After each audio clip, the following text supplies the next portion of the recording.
Successful comedian, UFC commentator, and having the biggest podcast in the world. I'm sure you've heard of the name Joe Rogan. In this video, I'm going to tell you Joe Rogan's life story. So, Joe Rogan was born in 1967 in Newark, New Jersey. In his early life, he spent his time living in multiple cities in the USA, but when he was a teenager, he'd spent his life living in Massachusetts. When he was there, his father was an architect and he ended up having some manual labor jobs that he did. Another thing that he did was martial arts, specifically Taekwondo. He recalls a time in his life when he was in school and he was bullied and he had an experience that he never wanted to experience again. And so this led him down the road of Taekwondo and he became very good at it, and he, entered multiple competitions and won them.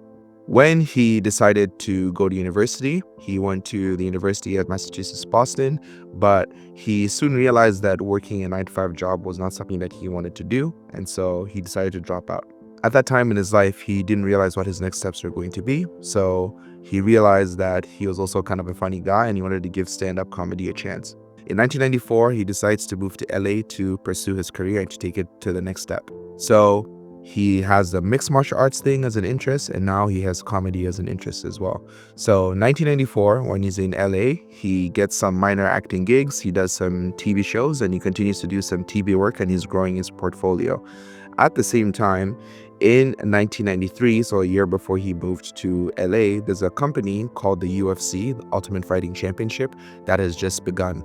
And they are not doing so great, but Joe Rogan enjoys what they do. He loves the idea of mixed martial arts and he's a big fan of the sport. And so a few years later in 1997, Joe Rogan actually ends up working for the UFC. He gets a job there and he does backstage interviews. While he's doing these backstage interviews, he's also still doing his TV work. He's also still doing his comedy work on the side. And so he kind of has like a dual career thing going on. He's working in two separate lanes. So fast forward a few years, and now we're in the 2000s, and there's a big show that is about to hit the television, and it's called Fear Factor. I'm sure many of you people have heard of this show before. I was a big fan of this show, watching it. I remember being, I don't know how old I was at the time, quite young, and watching Fear Factor, and the idea was, contestants would come on the show and they could win some money if they did some of the grossest things or face their fears when it came to heights or eating something that they don't want to do or having bugs on them and all these nasty things that most of us would not be a fan of. And so Fear Factor ends up being a successful show. It's, shown all over the world, and Joe Rogan's now increased his visibility to the world, and many people know who he is, and he's become more famous. So that's in the year 2000. And so as Joe Rogan does his backstage interviews, like I mentioned in 1997, in 2001, there's a man called Dana White that sees and hears of the UFC, and he understands that they're not doing so well, that the company is struggling a little bit, but he sees the potential in this company. Obviously, the UFC right now is huge. It's a major sport. It's one of the biggest companies in the world. But at this time, it was a struggling company. So Dana White and his friends, Lorenzo Fertitta and Frank Fertitta, decide to buy the UFC for $2 million. A year later, in 2002, Dana White hits up Joe Rogan and asks him, saying, hey, would you like to be a UFC commentator? Because we obviously know you have a huge interest in this sport and we could use you. And he ends up working for them for free, basically. For 12 or 13 shows that he did for them were absolutely free, which they needed at the time because the company wasn't making any money. And Joe was a big fan and he said, yeah, he'd absolutely do this. So he's doing the UFC commentary and he's doing Fear Factor. Fear Factor goes on for about 6 seasons, about 6 years, and successful, but eventually the show's canceled just because of, the nature of the stuff that they were getting the contestants to do in the show. So Fear Factor comes to an end, but Joe Rogan continues to do commentary for the UFC. The UFC has some ups and downs as it, continues to grow, but eventually Joe Rogan obviously is still with the company today. Now, after 2006, we go to 2009, and Joe Rogan decides to start his own podcast called the Joe Rogan Experience. I'm sure you've heard of this podcast before. Like I'd mentioned, the biggest podcast in the world. When he originally started this podcast, it was not as successful as it is today. He had a few downloads. It was kind of, unorganized, and it was just a platform where him and his friends could come on the show and just talk shit and, see if anybody would watch their nonsense.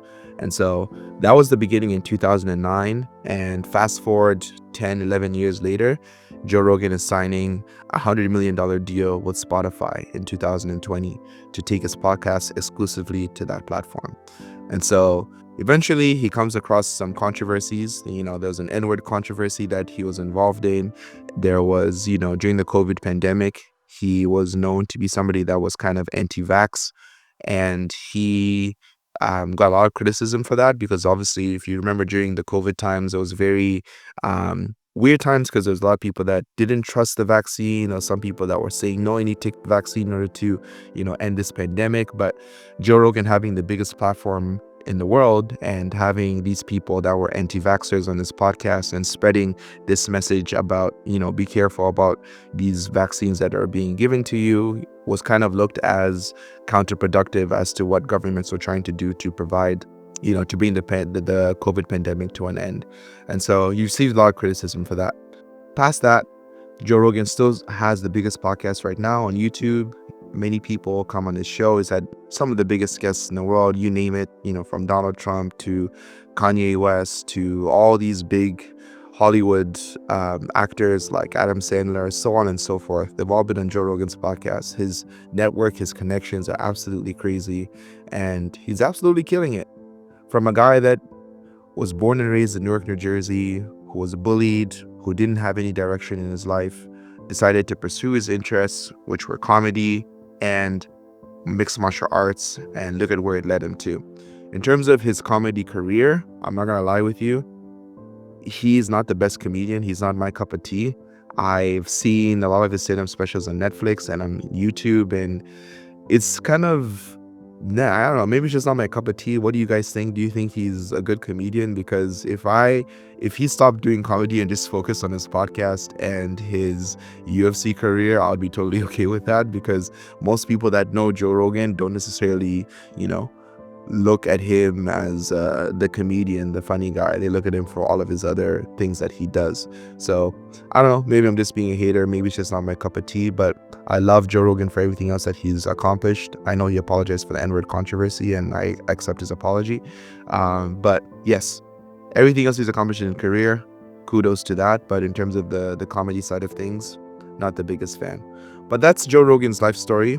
I wanted to share it with you guys because I'm sure you've heard of his name. I'm sure you've seen his podcast, or you continue to watch his podcast. Let me know. Are you a big fan of Joe Rogan? Do you like the way he does comedy? Do you like his interview style? Do you like his commentary in the UFC? Please let me know in the comment section below. This is Asher, and I'll see you in the next video.